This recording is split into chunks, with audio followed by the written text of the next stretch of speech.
So what is up, guys? Nick here, helping you to master your technology. These are the 3 best iPhones you can buy right now. Now, yesterday I did cover the 3 worst iPhones to pick up currently, but these are the ones I do believe are the ones that you might want to consider right now. And I will give an honorable mention to another one I believe, but is not going to make it on this list because we're just doing 3 today, just like we did 3 yesterday.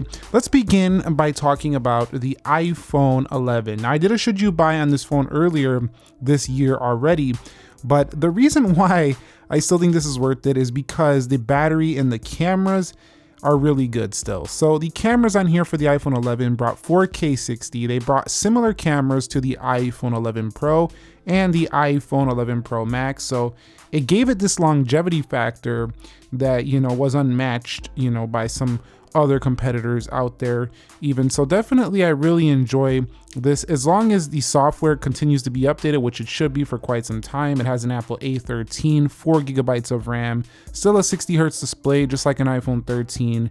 It feels great. It's a really good phone, and I still think the iPhone 11 deserves to be one of the best iPhones to consider purchasing. In addition to that, it is one of the last remaining iPhones with this size of a display with an LCD panel. So if you are looking for an LCD panel, you don't want an OLED, this is pretty much your last option here, besides the SE, which is not really in this category of larger smartphones. So definitely quite nice there. Now, you do have a little bit of a chunkier bezel for the iPhone 11, but overall it seems like most people don't really care about that. Apple still sells these devices, and the great thing is that it comes in multiple colors. So there's like a red or a yellow, a lot of different color options, green. There's a lot going on here for the iPhone 11, so definitely a lot of color choice there. The next one that makes it in this list of the top 3 is the iPhone 13, believe it or not. Now, I know for some people this is a boring pick because it didn't really upgrade too much over the iPhone 12. However, what it did bring was better battery life and really good cameras on here, just like we always see with this line of phones. I do enjoy this blue color as well, by the way. Let me know if you agree, or do you like the product red a little bit more. But here's the real reason I gave the iPhone 13 on this list. It's because it's not much more than an iPhone 12, and you get the Apple A15 Bionic chipset.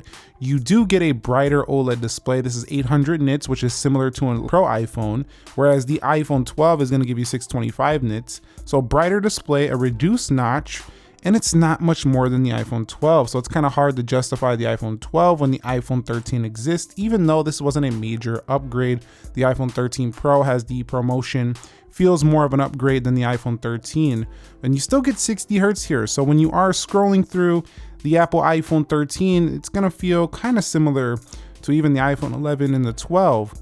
But again, I just think this is a phone that's built to last here on the iPhone 13, and it's not going to cost you much more than a 12 at this current point. So this would be a really good option right now. Some will argue, well, the iPhone 14 is only a few months away. No, that's actually like 9 months away. So if you need a phone now, this video is updated for the current times right now. So obviously, I'm going to put at number 3 the best iPhone currently available, and that is the iPhone 13 Pro Max. Now, again, there is a debate within the community. I've been seeing people saying, well, you could just wait till the 14 Pro Max. It's going to be a revolutionary upgrade, or maybe even the 15 Pro, and skip out on this overpriced iPhone 13 Pro Max. But you got to keep in mind something.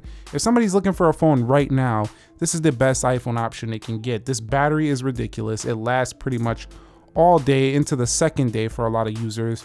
It's got a very premium build to it. The cameras are next level. They're on some, I'm gonna try to replace my main camera type cameras. They're that good. And I'm constantly, if you don't use the camera for a couple of days and then you whip it out and you take a photo with the iPhone 13 Pro Max, you're gonna be impressed every time. So the cameras are pretty mind-bogglingly good on the iPhone 13 Pro Max. In addition to that, this large display being OLED and just being super smooth is only going to help matters even more. So iPhone 13 Pro Max, extremely impressive device right here, and one that definitely goes on the top 3 best iPhones to buy right now.